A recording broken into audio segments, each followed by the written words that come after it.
Hey Andy, how you doing? Hey, Jed, great to see you. You too. I'm really looking forward to today's conversation. This is a really great lineup we have here. I know we survived one guest. Mackie went easy on us, so we decided why not try two. We've got two good ones. We'll introduce them here in just a second, but we should probably do a little bit of housekeeping first because you're about to head off on just a fantastic journey. Yeah, so I'm going to take a month and a half to do the Camino in Spain. And I may send a post or two when I'm just so bored and my shoes and my feet are too sore. But as far as recording WonkyFolk, not really a possibility. But I hope, Andy, you might have a couple of good guests and can keep the thing going in my absence. Yes, I think we're going to do that. We'll have a couple of guests, and so keep an eye out for a couple of wonky folks while Jed is gone, having that great adventure, and then he will be back. And obviously, the first segment back, the first part, will be hearing about this really amazing trip. The Bible, I think, tells us not to be envious, but I am a little envious. I have to say of this trip that you're taking. It sounds just amazing. Well, it's a promise we made to each other 8 years ago when we did the final third with our kids, and we didn't even know if our life would work out such that we can do it. But we're just so grateful that, in fact, it is the case. So we're gonna have a great time. Yeah, I'm super happy. We won't subject readers or listeners to another listening to us talk about how sad it is to be empty nesters for another 25 minutes and weep about that. But I'm super excited that you can do that.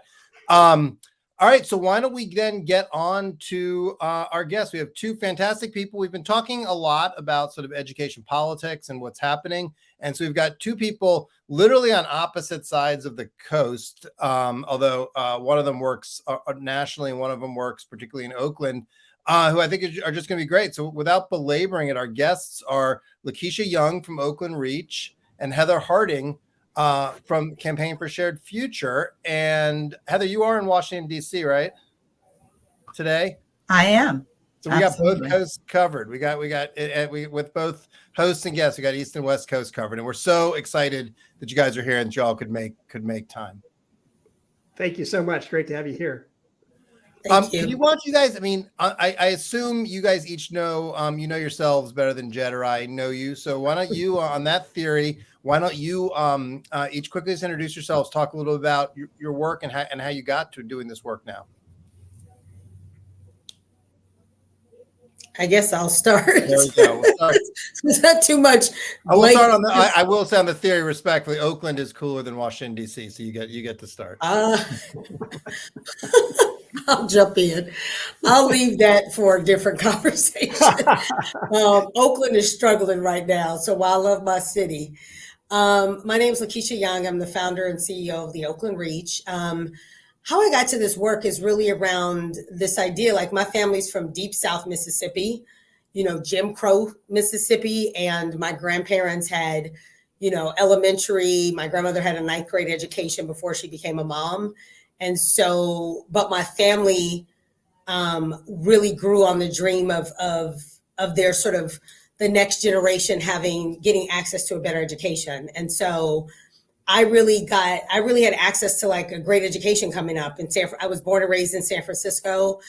We lived in the housing projects for probably the first like 8 or 9 years of my life. And then we sort of moved around the corner from the projects. And I got to see, that contrast, right, between this like elite private school that I was attending, the friends I was making, and living in the neighborhood I lived in, but was able to learn early on that education truly is an equalizer. It doesn't matter where you start. If you get a great education, you can pretty much choose, where you finish.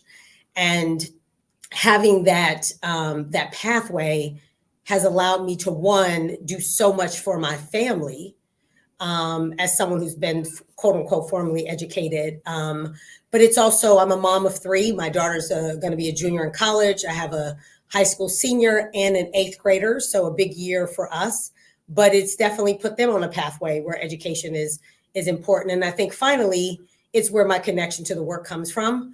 It's why I, do this work, is because I know that no matter where you come from, if you can get access to a good education, you can rewrite your family tree. So that's a little bit about me. Terrific. And Heather, why don't you go, and then we'll dig a little bit deeper on both those stories and your stories and what you bring to the work. But Heather, tell us about how you got here. It's so wonderful to hear. I've known and had the opportunity to work with Lakisha a little bit, but it's also lovely to hear like the resonant themes and stories. So I'm Heather Harding, and I'm the executive director of this national campaign called the Campaign for Our Shared Future.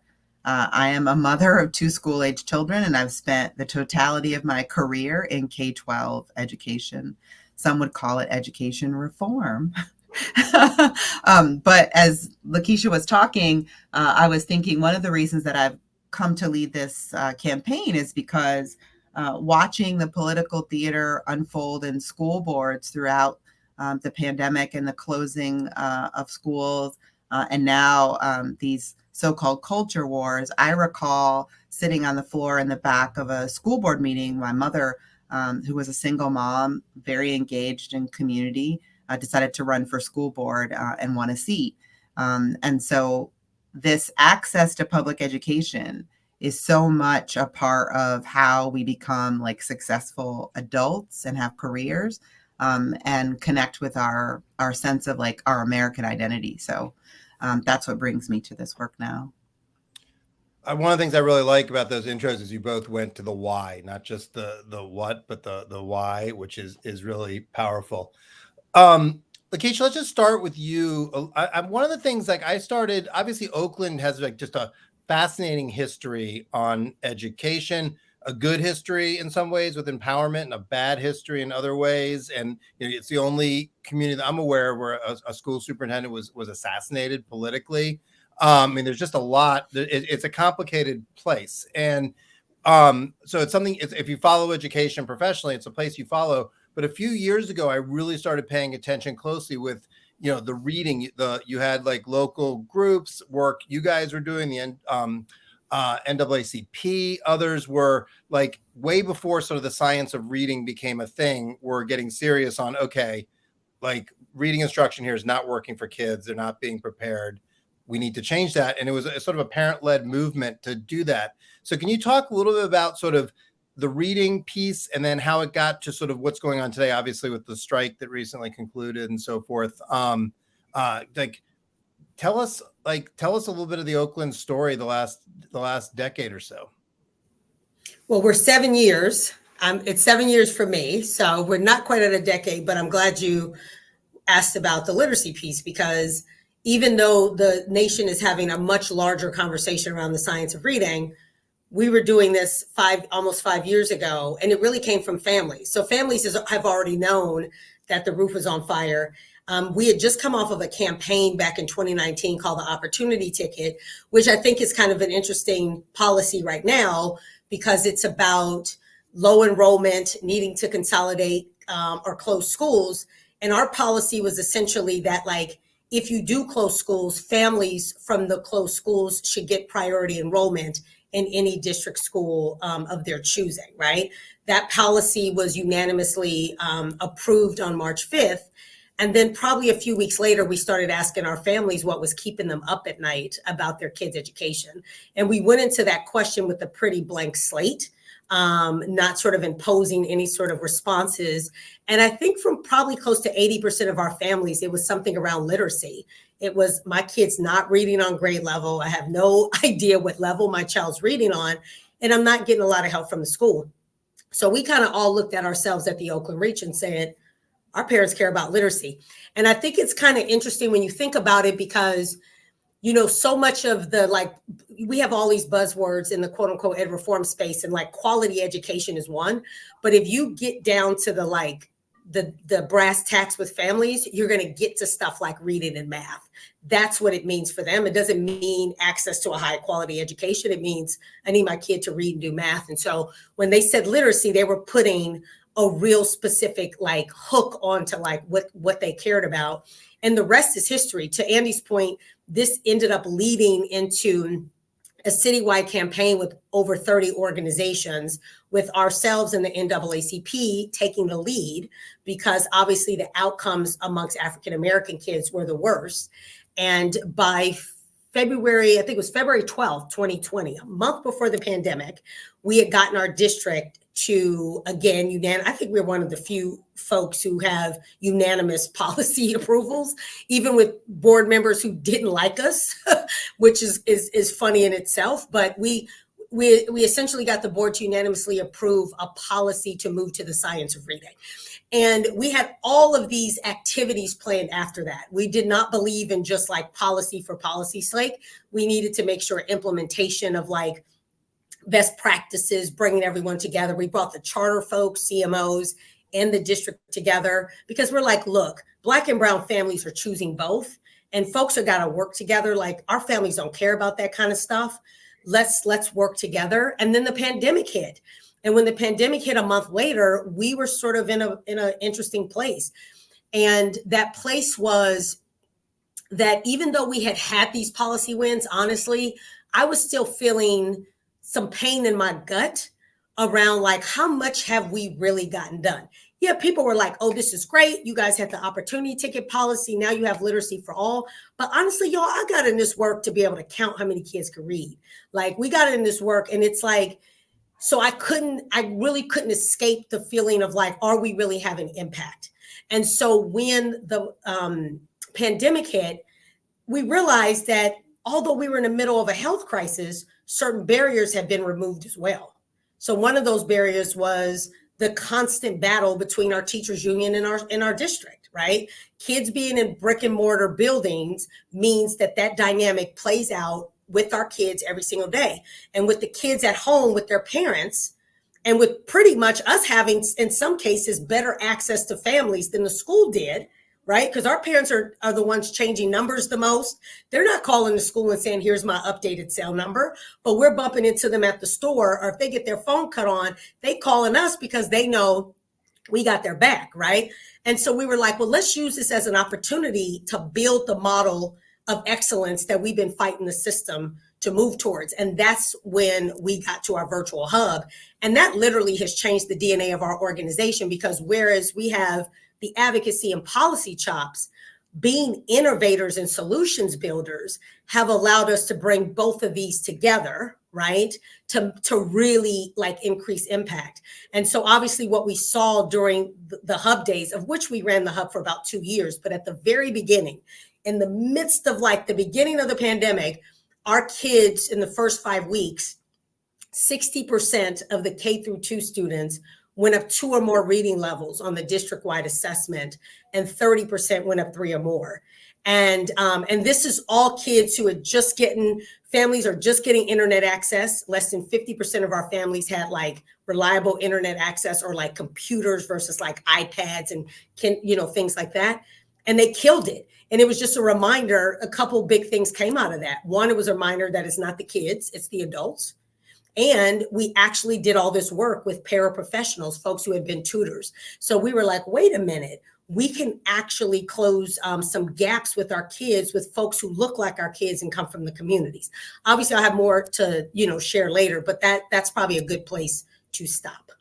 Yeah, let's pause there, but I want to stay with you for a second and bring in Heather. Then bring us up on, because it wasn't all, everybody was working together, it was all unanimous. Then you had this strike, which has been interesting. Yeah, this is more recent, right? Yeah. So talk about that, because I think the strike is a lot of people in the sector were paying attention. It surprisingly got almost no national attention, which, given the dynamics of it, was fascinating. So quickly talk about that, and then I want to I think that's a good pivot to the work Heather is trying to do in communities. Yeah, and let me know if there's anything particular about the strike that you want me to speak to. I mean, obviously, we are going along our merry way, building the solutions, getting folks in the schools to like teach kids to read and do math. Like, that's what I wake up every day to do. But Oakland has a history around this striking stuff. So that's why I'm not surprised why I didn't make national news, because it's like the boy that cries wolf all the time, right? It's like we've had 3 strikes in a year. So I can see people looking and be like, oh, there go Oakland again, having another strike, right? But what ended up happening with us, as you know, we were the outspoken voice. I think it was very, very shocking for folks to see parents be so loud and outspoken against the strike. But see, that's what happens when you building stuff. You see stuff working. You've actually activated families and parents from the community who are stepping in. I mean, we've got parents who are like raising their hands and like, I'm coming in, put me in the game, coach. Teach me the curriculum, teach me what I need to do. I'm coming in and I'm working with these babies. So we're doing that work every day. Now you want to come and snap and like shut down schools? Oh no, we about to act up. I mean, and that's really where that anger came from, which is we are tired. You know, the union has they say a lot about what's happening on the backs of Black and brown kids. No. What y'all doing is on the backs of Black and brown kids. Because I promise you, during that strike, white privileged families got to choose what they wanted to do. Okay. They either crossed the picket line or they ran these little separate strike schools of which teachers attended. We have a primarily Asian school where they maybe were out for a couple of days and then they're quietly started going back into their schools. But if you came down to the flatlands of Oakland, it was like a ghost town, right? Families were just not showing up. So who actually suffered? On whose backs was this really on, right? So, I mean, that really, and then we lost 8 days. Nobody won. I will tell you though, and I'll say this last part of why us being so outspoken, we weren't able to stop the strike. But what we were able to do is shift the narrative around how harmful the strikes were. And even though there's been this narrative that like we have to strike to actually get fair pay, we were able to really bust through that narrative and show that they actually had more money on the table 3 days before they had the strike than what they signed on to. And it just, I mean, if you were in Oakland, I must have did 30 interviews, right? And then parents were writing op-eds. It just became an energy. You know, we had Dan Borenstein, who's one of like the editors for the East Bay Times. He did a couple of really damning narratives. You didn't see that in 2019. In 2019, everybody was get along to get along. And I promise you, as long as I'm doing this work, we will never again go back to any other narrative around striking than harm. And the fact that we're able to show that the negotiations are not yielding any better results as a result of striking, right? I think people are going to be ready to go if this happens again. Talk about that. That's from the cheap seats back here in the East. Two things looked really weird about the strike in Oakland. One was we have across the country parents who are trying everything they can to get away from public schools, and that's sort of a metaphysical crisis for the public schools. And yet in Oakland, you had these parents who basically they liked the direction things were going. They wanted their kids in school, so it was essentially the parents were like pro public education, and the teachers struck. So that seemed weird. And then second to what you were saying, they did the demands. The district was basically willing to meet. There was an agreement on the table. It almost seemed like a performative strike. And, you know, the final offer wasn't much different. So the kids lost a lot. The teachers didn't get a lot. And it tore up the community. At least that's what it looked like from the East. And so like, correct me if those things aren't right. And then also, you know, Gavin Newsom is obviously itching to run for president. You see that. I mean, you know, it's at least, again, from the cheap seats, it looks like every time that guy looks in the mirror, he sees a president of the United States staring back at him. And what was his, you know, it was a moment for like some leadership because again, Oakland kids are out of school. What was his role in this whole thing? Well, let me make a couple corrections or because you've hit on like 3 points. So the first point was who's running to and from public schools, right? So I do want to correct that, right? Because it's just really not that game for our communities. Like parents want convenience and quality. When you got money, you get to buy a house in a neighborhood where the school's close. And if it's a district school, then you get to say, I'm a public school parent, right? If you live in our neighborhoods, you're doing the exact same thing. You're trying to get convenience, you're hoping to get quality, and you tend to not get either. You get convenience, but not quality. And that's the game. Like we don't have parents who are necessarily running away from public schools, but we have most of our parents really don't. They want the convenience of getting their kid to a school that's nearby. And that often means they're district schools. Our geography has been built up to be close to district schools versus charter and others. So I just want to share that, like, for Black and brown families, that's not what they waking up every day thinking about. But when parents know more or have had a terrible education background in Oakland, you will start to see them exploring other options like charters, like even private schools, or honestly, better district schools. most of our parents try to go after better district schools because they remember when those schools were inaccessible to them way back when. So I just want to correct there. And then the second one, there was a second point you made, Andy, before you got to. And it seemed like at the end of the day, the teachers kind of the point you were making, they ended up with roughly the same. It didn't seem like the strike yielded substantial gains for the teachers in the end of the day. It yielded significant losses of time for the kids, but it didn't transform what was on the table. And I think with that highlight was like, this has probably always been the case. So in 2019, nobody was looking under the hood and saying, what is on the table? The minute that, it's kind of this monolith, like groupthink that like to support teachers, you need to support a strike.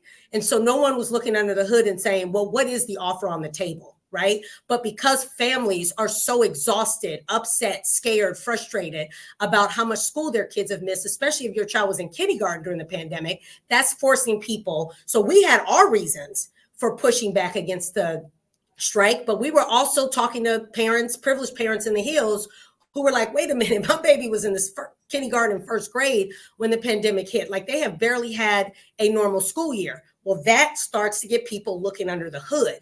And when we looked under the hood, we start to realize that, right, what the district did was pretty much fair. And I'm going to tell you guys this, it's probably been like this every single negotiation, that what the district is offering ends up being better or really close to what the teachers union is putting on the table, right? But then we still are subjected to a 1-week strike. And guess what, you guys, the damages, we haven't even done the reckoning, right? So we are about to face, we missed instructional days. Sacramento City Unified received, I think, a $50-something million sort of like bill for not making their instructional days. Our chronic absenteeism went up, our ADA went down by like 4%, besides the loss. So it was just really bad. And then if you're asking about Newsom, so with all this going on, where was Newsom was nowhere to be found. It was Tony Thurmond, who's also really backed by the union. He was like coming to the negotiations. So there was a lot of news about him trying to help him negotiate. You don't bring the guy in who's been completely endorsed by the unions to come and endorse, mediate a union and district thing. So you can tell how successful that was. Newsom was pretty quiet, but to your earlier point, Andy, he's got bigger aspirations. And those bigger aspirations, we're going to see how those aspirations play out. In a little bit, we're going to start to get into this parent power thing and how different it looks on one side of the country or another. And I always wonder, how is Newsom going to align himself to parents as he begins to take on a bigger stage? Because in other states, parents are not playing, right? They are showing up and impacting politics in an extreme sort of way. So it'll be interesting to see how he evolves around unions and parent power in the coming, year or so. We'll come back to that. I think that's a great pivot over to Heather. Heather, talk about, because like the whole, parent power plays in the background of some of the work you're doing. So talk about sort of, you're working around the country. Talk about what the campaign's doing and how it sort of fits into some of the issues that we've pointed out with Lakisha, talking about what's happening in Oakland. Yeah. So first, I want to say, we have good polling on this now that K-12 public education is in the hot media cycle. The majority of parents want access to a high quality public education, just as Lakisha named, like this convenience and access to quality, they need to be synonymous. And we know that systems have really struggled to do this forever and ever and ever. And for historically marginalized groups, even worse outcomes. So that's not really an issue, but that doesn't mean we don't all deserve access to a public education that we can get to with relative convenience. And so I think that's the first thing. And I don't think that there's any poll that would say parents, families don't want that across whatever geography. So I think that's important to note. I was also just listening, I think Lakisha said, why should you have to support a strike or an intervention in getting your schooling in order to support teachers?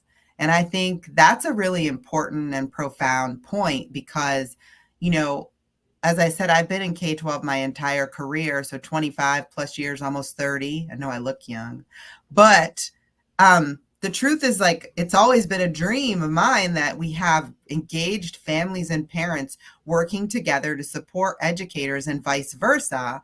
And here we have it in the worst way because it's focused on political aspirations to animate a base of extremists. It's not like it seems so problematic because if we were focused on helping children read and learn how to compute, it feels like we might be able to work some more things out. So I am concerned, like, why do we care what Gavin Newsom is doing as a politician to bolster his career, or any politician in the mix, as opposed to really thinking about what are the teaching and learning concerns that families have and how do we work together to solve those? So our campaign is about our shared future. How do we dial down the political rhetoric or the ideologically divides that, of course, exist in a multiracial country and democracy? And how do we bring people to the table to have that conversation? You know, in our campaign, we've focused, at least in 2023, on local school board because almost 30,000 school board race seats get decided in 2023. Everybody was all rah-rah about the midterms of 2022, and we'll be back in full force in politics for the presidential in 2024. But I venture to ask, like, Lakisha, doesn't it matter who sits in those local school board seats in terms of both negotiating on contracts, but also what the curriculum offers to kids? So I think those issues are really important. And as a campaign, we're trying to help people bring those issues back to the fore. And how are you doing that? Like, yeah, give us almost like the user experience, if you will. Yeah, we're a national campaign and we do 4 things. We focus on policy tracking and analysis so that we know when there's a bad policy adopted, either mostly at the state level, we saw this, you know, sort of sweep the nation. That does a couple of things, just punishes educators for doing their job, decreases access to a fair and accurate, inclusive curriculum or telling of U.S. history. And 3, has fines and limits access just to come to school. And so we're tracking that kind of stuff. So 1, we can help elected leadership devise policies that don't do those things, but that get at the issue that maybe families or other people are raising. Secondly, we think that it's important to speak directly to the public about what it is that we're doing, not in jargon. So we do polling and messaging so that we can better understand the concerns of families across the divide, all inclusive. So are we talking about jargon, or are we talking about something that is actually harmful for kids? So the co-opting of critical race theory as something that parents need to be worried about, or social emotional learning as indoctrination, like maybe it's the jargon that people don't understand. And political operatives have hijacked that language. So we do some polling and messaging work. We work with field and organizing groups in local and state communities that are already engaged in supporting parents and families and what they said they need to be an authentic representation, to speak to leaders. And we do that both by raising dollars, but also providing training and support and connecting them across the issues. Because the political theater ramped up so quickly, and because there was a lot of misinformation, we really want families and parents to have access to what their schools are actually doing, to weigh in and to solve problems at the local level. So that's what the campaign is up to. We're time bound, so we're not an organization that needs to have a long-term legacy or exist forever. We hope this problem will recede. And we're working to do that. And then we're also nonpartisan. So we don't care if you're a Republican or a Libertarian or a Democrat. What we care about is if you are concerned about supporting young people in meeting the dreams of their families, and that public education should help them get there. So we didn't see another type of entity like that in the face of these threats to public education. So that's what we're up to. So let me chime in here on just theory of action and power dynamics, especially as it relates to urban education. I'm in California. I'm in Sacramento, Heather, if you didn't know that. Close watcher of the Oakland races, close watch of the financial dysfunction within the school district, that in some of these small schools, literally the district is on record spending $35,000-$40,000 per student because there are so few students, at these campuses, and people don't think about how that's siphoning money away from absolutely every other student in the district. People not really thinking about what's great about Washington, D.C. and Oakland being on the line at the same time is very comparable, unique circumstances. Oakland has the hills and it has the plains. It has affluent people in the same school district, and Washington, D.C. has wards 7 and 8, and it also has Georgetown, right? And we have a history of these school districts choosing to put more resources into Georgetown, into the Oakland Hills, right? We've had a history of these districts using redlining attendance boundaries to protect the areas in the hills and in Georgetown, right? And so the question is, and yet the power dynamics are such that the teacher union has so much power. The idea that we're going to win school board races in Sacramento right now, or we're going to win in Oakland right now, or we're going to win in Los Angeles in 10 years of working in the Charter School Association, it was, come on, guys, over and over again. Come on, let's do it. There is a base large enough within the charter school world. We can be a counterweight, blah, blah, blah, right? And there's just a feeling, I think, in some that you may be able to sustain that for a while, but ultimately the underlying dynamics are so skewed toward the union's point of view, and they're going to win the school board elections over and over and over again, that it becomes very difficult to bet on parent power being something that can be the game changer. So what's your latest thinking on all this as the next, chapters of political dynamics are playing out? I would love to say Lakisha something. has her hand up. Jump in. Yeah. Go ahead. Please, Lakisha. Yeah. Yeah, I got to push on this a bit. First, what I want to push on is you got to decide what you're trying to win. And I find that, when I sit at the table with ed reform folks, they're so focused on moving systems that they forget about the people in the systems, right? So like we're right here sitting in Oakland, which is one of the most challenging cities, but we're getting some of the most growth and results than folks who don't even have to deal with this. So then you have to ask yourself, how do we get there? Well, one is you got to decide what you're trying to win. So for us, the school board is like a non-factor. Really, they don't make decisions on curriculum. They don't make decisions and decide how our kids get to read and do math.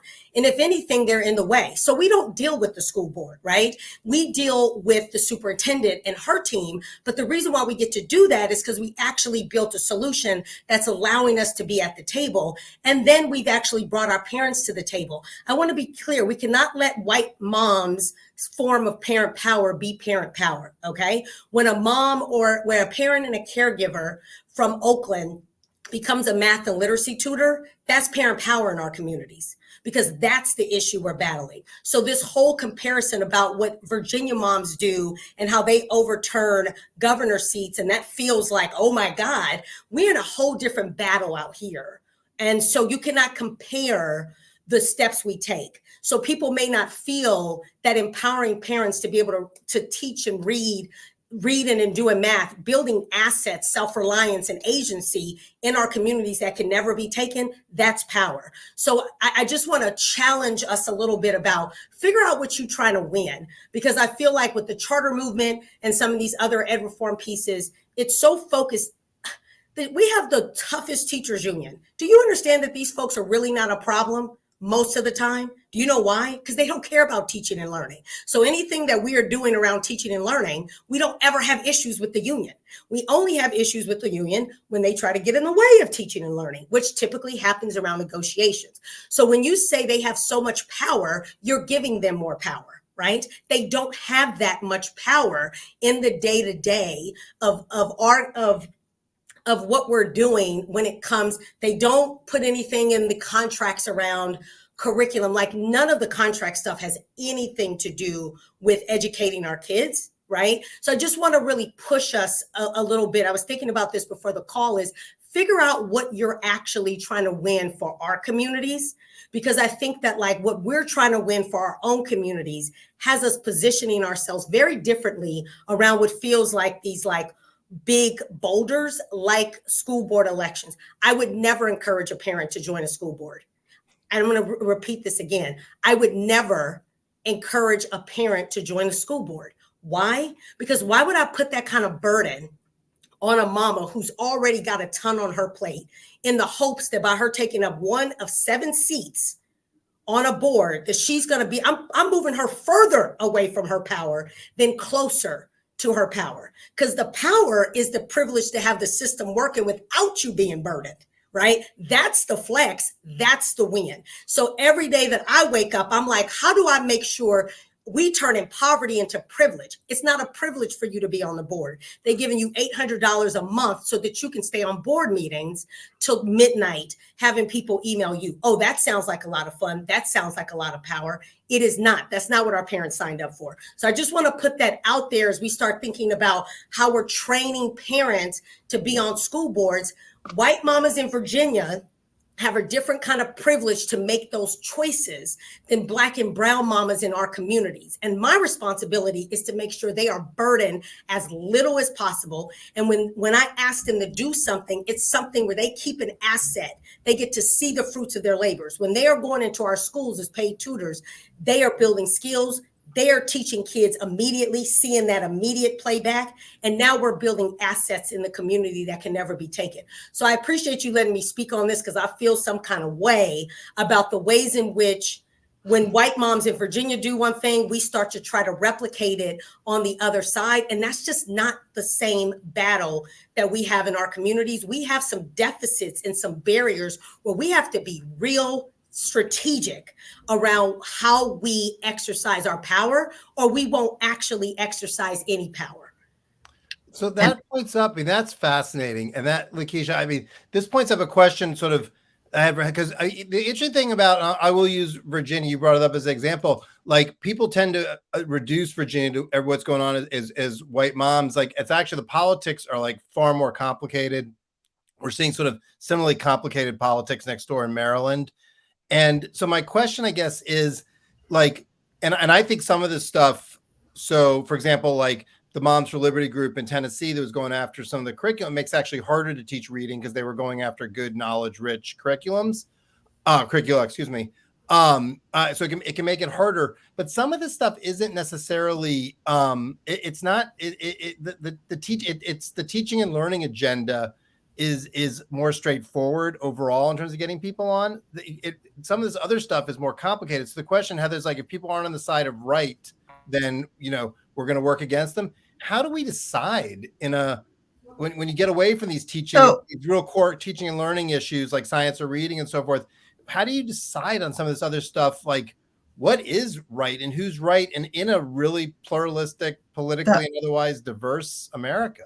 I mean, how do we decide?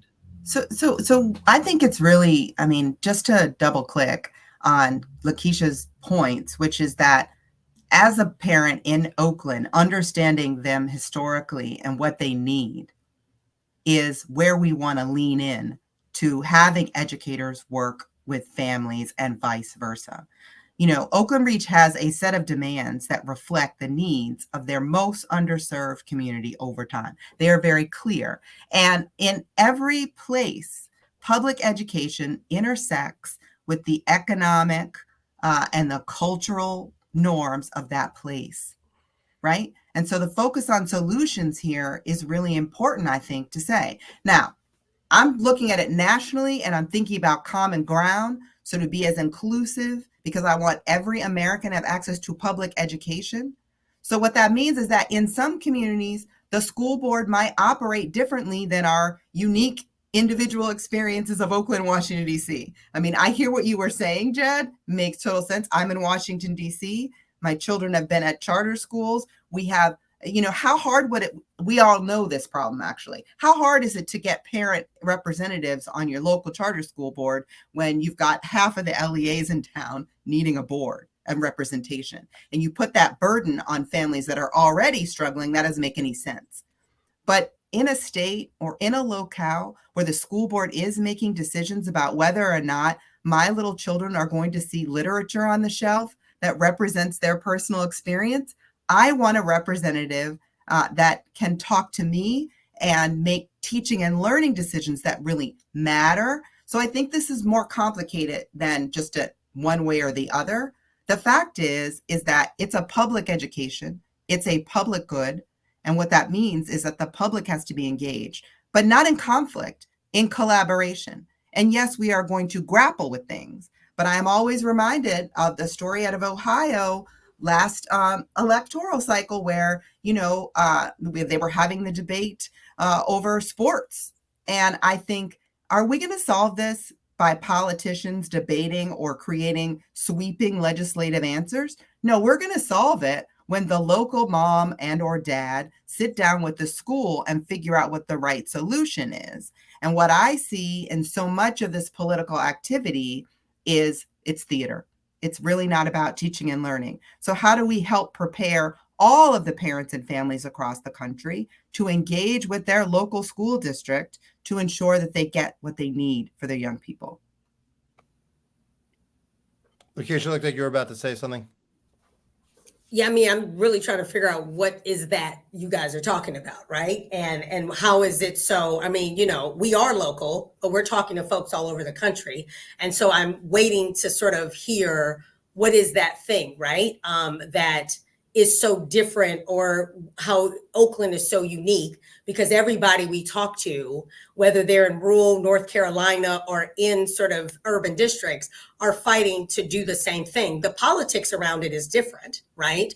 And those conversations come up, but the North Star tends to be pretty similar. We have a national reading and math crisis in our country that's not unique to Oakland. So the question is that how are we tackling that?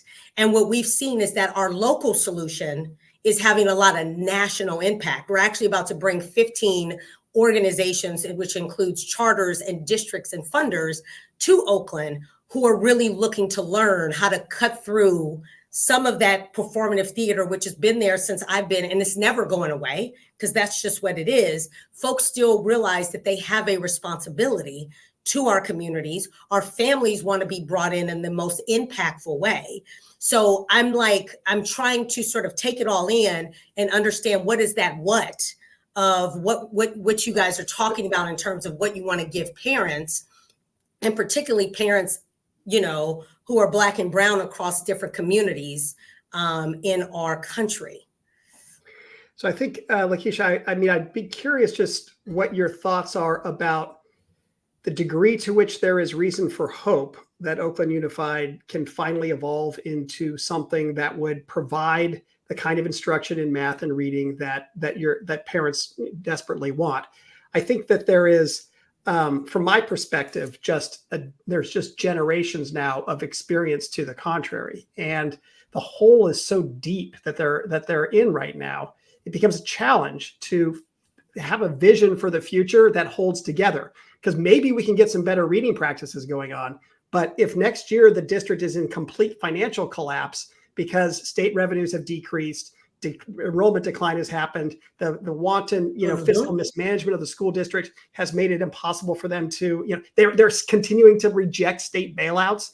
At some point, that dysfunction within the school district is going to have a degrading effect on whatever good practice we get in around science of reading or math instruction or something like that. Right. So, I mean, is there, so I guess what I totally on it. Go ahead, please. Yeah. So I love that question, Jed. I love it. Okay. So it goes back to what I said originally. We're not focused on Oakland Unified. We're focused on the liberation of our communities. Yes. When you are focused on the liberation of your communities, you go in multiple directions, right? So the reason why we've built the Liberator model is because most families, especially Black and brown families, and then you think about some of our most vulnerable kids, foster students and all of that, they pick district schools, right? So we have a model and a solution for that. But we're actually about to launch something else, which is a community-driven technology platform. And Andy, we talked about this before, which is going to have a part of that platform be around school choice. And that school choice is going to give parents learning and understanding around other school options, right? So whether it's homeschooling, whether it's charter, district, private, right? What we recognize is when we focus on communities, we build solutions to liberate our communities. Our parents need the full gamut of options in front of them, but we're also pragmatic to understand that most of our families choose district schools. So when you bring up this very, very daunting issue around the district, understand that I wake up every day, I'm not trying to serve the district. See, the district changes because the people change the district. You don't change it from here, you change it from the people in there. And so by like equipping the mamas and the grandmamas to be these tutors, you now have a more educated student body, right? And now you have a better district. That's where we go. But with that being said, like change takes, quote unquote, I take this back. They say change takes time. It takes as much time as you want it to take. Some families are like, I don't have time to waste. I have given my whole multiple generations of my family to a system that doesn't work. So the reason why we're building this solution that will actually launch in the winter is because liberation is about having access to all of your options. You know, like we saw across the country almost an 18-20% increase of homeschooling amongst Black families. Many, you know, we live in a state where kindergarten is not even required. So we have kids who are going into kindergarten who are not even like sounding out letters and things of that nature. Well, what if their families knew that there was some out-of-box homeschooling option that they could be using, that then either they stay homeschooling their kids or bring them into the public school system? So that's where REACH is working from. We're working so deeply from the place of liberation that it pushes us to build multiple solutions. That's why we have literacy and math, because unfortunately our country is just catching up with literacy while math keeps getting further behind. And there's a lot of research that says that like long-term life success for Black kids is actually determined around their proficiency in math than it is in literacy. So when you say that, Jed, I really welcome that question because it is about both and. Yes, we have this model that we're moving and building at scale because so many of our folks in our communities are in our district schools. But we don't like that our families don't have the options. And those options, honestly, in a place like California, have to extend even beyond charter schools, right? They cannot just be district and charter schools because, you know, in Oakland, the charter schools are only doing a little bit better than the district schools. May not be the case in other cities, but that's how it is in Oakland. So we really want our families to have access to all their learning options that are both within the district and outside the district. So, Jim, my best response is that we don't focus as much as how do we move this big bureaucratic clunky thing. We focus on how do we move the people most impacted around, through, under, and in between this big clunky thing. And then how do we help them not deal with the clunky thing if they need something else? And that's how the change is going to come from the people, not from a savior place up here where we're trying to move things. That's never going to happen, right? Yeah. And I'm sorry, it's like when we actually try to move from this place, we do more harm to the communities that we serve because we don't give them actually any power to sort of like move things where they sit. Heather, how would you respond to Lakisha's question? Because I feel like this is like a really fascinating part of the conversation because it's these two different theories of action. Like Lakisha, you know, said like, what is this national stuff actually doing, and what is it talking about? And so as you sort of are digging in on these big, you know, political issues, like how would you respond to the exact question that she put forward a second ago? Well, I think you'll need to restate the question, but I think, as Lakisha said earlier, too, this is not, so we're a campaign that's responding to what we perceive as an attack on public education. We're not a local organization to come up with solutions. And part of what I'm trying to say here is that the Oakland REACH is a great example of when you have a local solution that is encouraging both demand on the system, but also collaboration to come up with solutions for the families that need it. If we have state and national political theater actions, that can get in the way of being able to build a functioning local system. to engage. And so for me, the question is, what are the real threats? Are the real threats that public schools have the resources and designs to indoctrinate and undermine family values? Is that a concern that we've had, all four of us, in the last 30 years of trying to improve the opportunity for kids to learn to read and compute? And so I'm simply laying out that as a real issue. To me, when I talk to people across the country about getting kids back to school, about ensuring that we can override what are increasing, actually enduring teacher shortages in important areas, not everywhere, but also to make up for the lost time of schools closing, is it this culture war framework, or is it a focus on the 3 R's, right? So no 22-year-old wakes up tomorrow and says, I just saw people screaming at the superintendents and teachers. I think I want to go be a teacher. Like, we are going to box ourselves into this environment where we're not going to be able to recruit folks into the profession. We're not going to have the kind of literature that encourages young people to persist, to learn how to read, which is very hard. You know, we're not going to have places where folks can show up and think that they have the opportunity to collaborate. In fact, they're going to think they're supposed to come and scream and yell at each other if we believe the media narrative. So for me, it's like, where should these problems get solved? At what level? And who should be at the table? And I think what we're seeing nationally is, again, an act or the perspective of a pretty extreme minority that we don't need.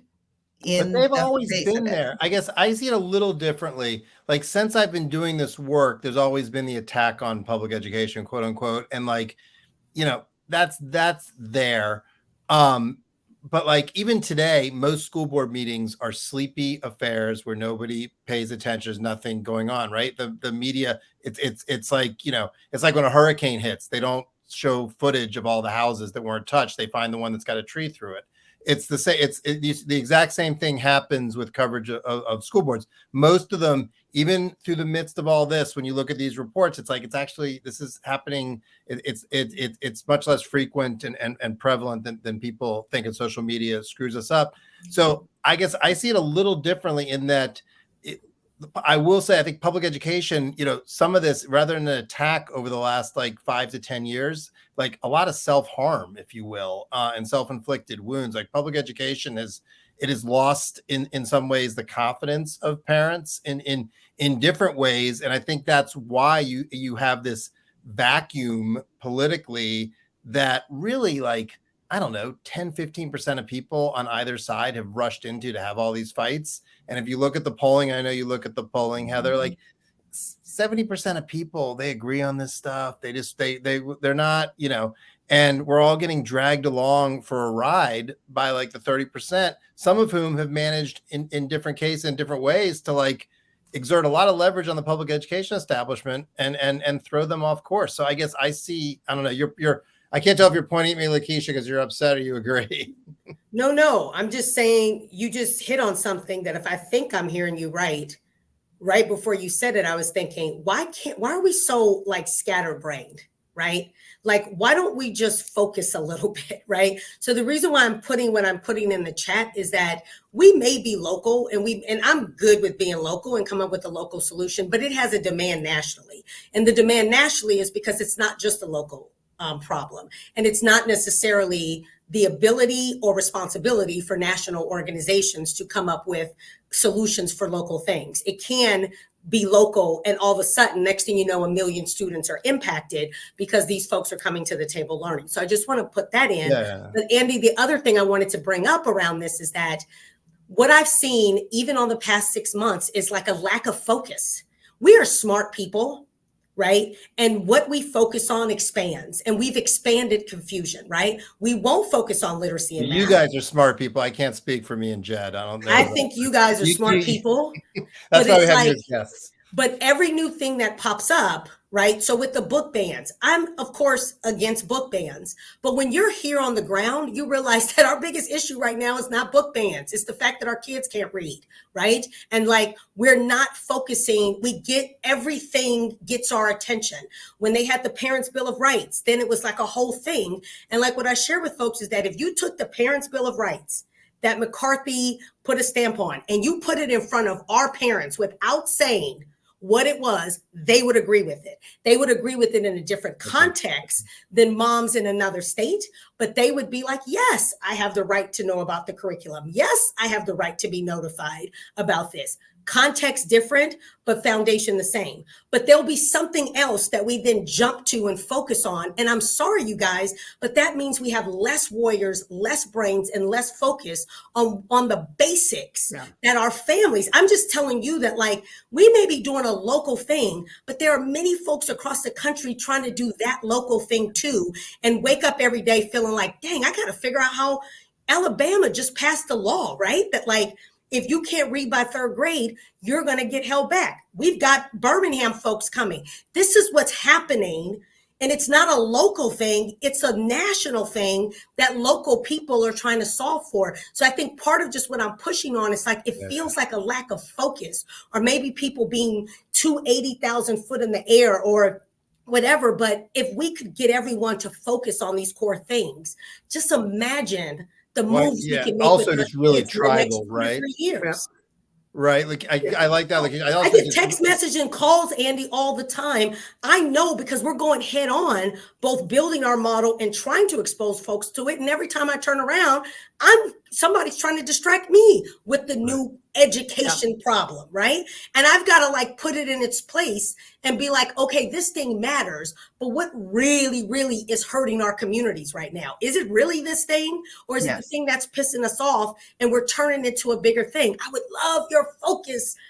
Over here. The distractive nature of it is a problem. And while I think, Andy, we can find lots of areas of common ground. You referenced the 70%. That is true. And exactly what Lakisha is voicing, that these local solutions, of course, they find demand everywhere. That's why we're so excited about connecting with people. But I do find it problematic if we don't answer the call to an extreme that's distracting us. So if we care about kids learning to read, again, if we care about kids learning to read, we cannot have the majority of folks who are engaged focused on banning books. Makes no sense. But so you've got to come together around. What if you rock with them? Example of this, when you dig down under these book bans, it is happening. There are places that are certainly doing it, but it's so much less prevalent. Andy, I could give you 20 emails that I got just in the last 2 weeks. Sure, but there's 13,000 school districts in this country. I mean, this is the problem. Like, this stuff does distract. Like the book banning, I got curious about this, and you started looking at, like, you know, they said they were banning the Amanda Gorman poem and book in Florida, and you dug under it.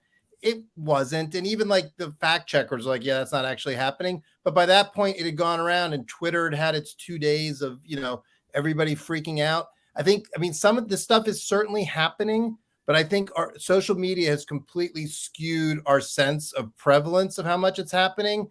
And so it makes it harder to marginalize and be like, yeah, there are people who are like trying to ban a book about Ruby Bridges. That is a thing that is happening. It is also not, thankfully, super common. And I worry we're making it appear more common than, like, no, there are some people who want to do that. It's 2023. That's ridiculous. Let's move on and let's focus on these other issues. I worry that we like, and I mean, my own theory on this is part of it is sort of post ESSA, like at least during like Common Core, as awful as some of the politics were there and stuff, we were at least arguing about teaching and learning. No Child Left Behind, we were arguing about teaching and learning. And we really had a vacuum for about a decade, and it's getting filled with this stuff because we're not having, in a lot of states, and certainly not nationally, like a real debate about teaching and learning or expanding school choice and charters, or like just the kinds of things that people aren't going to agree on either, but at least like it's not shadow boxing.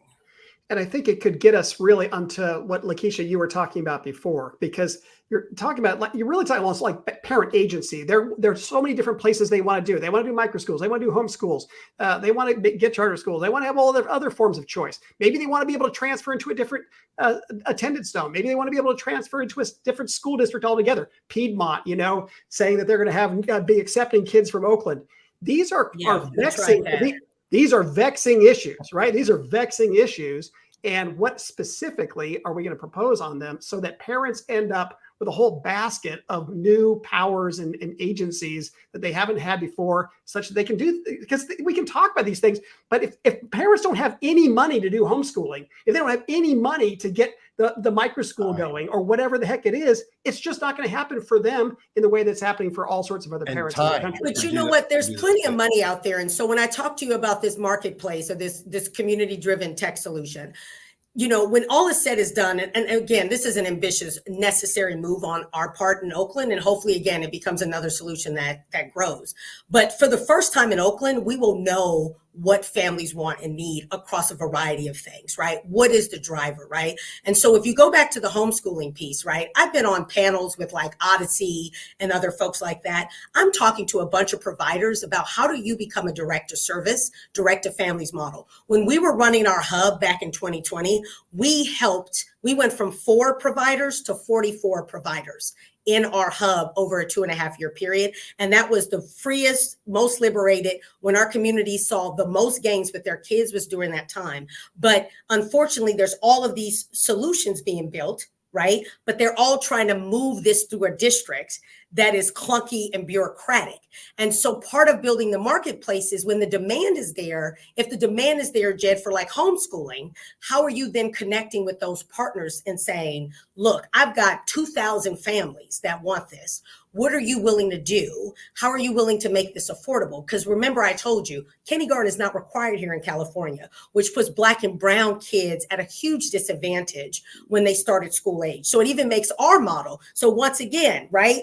How do you move different levers to get to the same point? How do you give access to educational opportunities earlier on where the public school system doesn't allow it? But Jed, our parents are not waking up, unfortunately, every day with the hunger around, give me all the learning options, right? We're actually saying, here are all the learning options. And whether or not you decide to pick your school down the street, these things are possible for you. Oh, and if you're going to keep your kindergarten kid home, let's figure out a way that you can keep them home and they're actually learning and ready for first grade. So I'm just saying that, like, to Andy's point, and Heather, I totally hear what you're saying as well. It's like, we got to build shit. Okay. Like at the end of the day, like we have a 4-step formula that we call ask, listen, build, liberate. And I tell folks, we don't ask anymore. We keep surveying and asking our families so they can tell us the exact same things. We got to start building the solutions. So we have like 4 solutions we're building at the same time, which lets you know that we're not attached to a thing. We're attached to liberation. We're attached to freedom. And we're building the solutions that get our communities to the highest point of freedom. So I'll give this last example and pass it back to Heather. You asked a question earlier, Jed, around like, how do we move these systems? What do we do with OUSD? So this Liberator model, one of the things we did is we brought SERPI in. Yeah, this little local, Oakland REACH group, we brought in our partner SERPI they're doing a whole research study. The report's going to come out in October. But what this research study is already doing from the ground up is pushing the district around efficacy of tutoring that they were not even focused on until we brought the research in. And now we're going to double down on it because we're going to use that research to talk about codification from recruitment to results. But see how it's coming from the ground up. And now our superintendent's like, wait a minute, yeah, how are we thinking about our data tracking or monitoring and evaluation? Now, why that wasn't like, I'm not saying people weren't thinking about that before, but this stuff is coming from the ground up, right? Like I was even telling SERPI, I'm like, we brought you here. OUSD didn't bring you here. We brought you here. And why we brought them there is because We are solutions builders, and we don't fall in love with our solutions. We fall in love with the results of our solutions, and that's a different. Y'all fall in love with the thing you build in and forget to focus. And I'm not saying you guys in particular, it's a general statement because I said, but we too often fall in love with the solution and we don't fall in love with the results of the solution. I don't care about a Liberator model if it's not going to get kids to read. So all I do is tweak and turn and tweak and turn to make sure we're getting to results, right? So that's the thing I'm saying. It's like I'm asking y'all on a national level, what are we falling in love with? What is the prize we're trying to win? Because it feels very disconnected to what's happening with the families that we're supposed to be serving. They're just not getting up every day talking about this kind of stuff.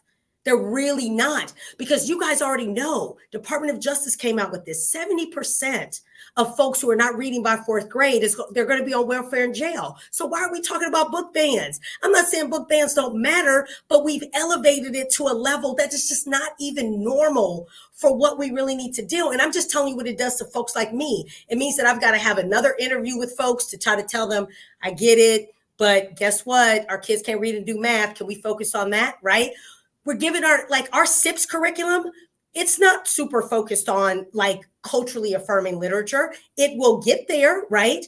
Or when we were working with Reconstruction, Kaya Henderson's platform was amazing because it did both. It focused on kids reading, but it was able to do so focusing on the African diaspora, but it didn't substitute one for the other. And that's what we find. It's like we can't get the rigor and the focus and the cultural affirmation at the same time. And I'm like, well, why not? We have to, so I'll stop there. But that's that.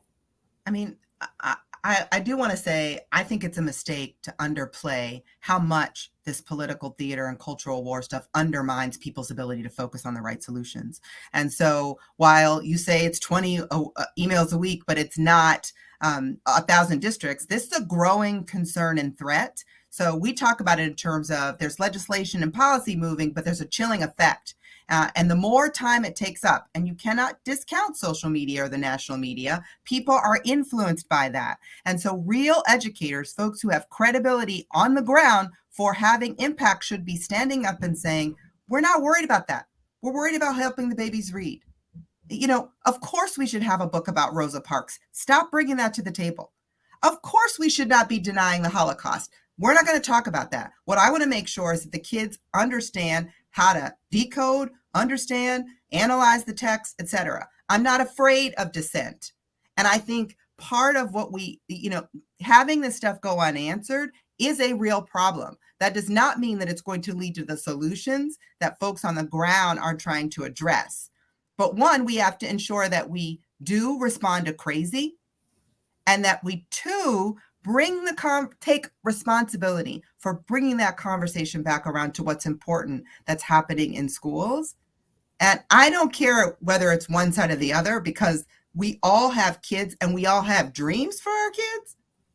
Each one of us, you all said your parents, we're all parents. We had dreams. We chose schools, public education, as well as other options to make sure our kids could get there. The vast majority of Americans rely on their public school option. And so if we see undermining public confidence in that, we are going to be in trouble long term. So Yeah, I want to Why do we have to respond to crazy? Why do we have to respond to crazy? I'll give an example in Virginia. Like, under the previous administration, there was a push they floated the idea we were going to limit the courses people could take in high school and limit your ability to take advanced courses for equity. That's an example, Heather. If you want to erode confidence in public schools, parents went bananas. That was a factor in the election. Like, that's what I just think. I think the through line, as I see it, is it goes back a little bit to Lakisha was talking about. If you just showed parents some of this stuff and didn't say it's Providence, they'd be like, oh yeah, I agree with that. I think if you do the blind taste test a lot, both sides, like you tell Republican stuff, and then you're like, oh yeah, this is something that Joe Biden or Barack Obama supports, and the support drops. And likewise, you take charter schools are a good example. You tell Democrats that's like the Donald Trump and Betsy DeVos support, and the support drops. The same idea, which like, I think part of the problem is we've become so partisan and everybody has to have their sort of team. And it goes to this idea of I forget how one of you said it, but this idea that, like, people aren't like engaging on the specifics of any of this. It's becoming signaling. I think that is what is killing us. And what's alarming to me is a number of these things, like you talked about Holocaust denial. Thankfully, it is so rare. Yes, there was like that guy in Louisiana legislature. That was like, I mean, there's a lot of politicians and you're going to find some, they talk a lot and you're going to find ones who say crazy stuff. But like, I remember that whole thing in Texas where you're like, they're going to teach both sides of the Holocaust. It was absolute nonsense. But that didn't stop everybody from getting in all high dudgeon in the media. Like so many of these book things, there are 13,000 school districts in this country. And I just think we are losing our sense. And I agree with you. You can't let crazy take over. But you also, there's a fine line between not doing that and just fueling crazy. And I do worry, like we are all a little addicted to crazy right now. And all this stuff that's happening, again, both sides, and it's like we're indoctrinating or we're, it's a genocide. And like, as leaders, I do think there's a role just to get everybody to calm down a little bit and focus on what matters, which is what's actually going on. What's the teaching and learning agenda? And I do think one place, just Lakisha, I was struck, you said like the union doesn't, I do think often that's the case, but in some places, some of the conditions in these bargaining agreements really do matter to teaching and learning.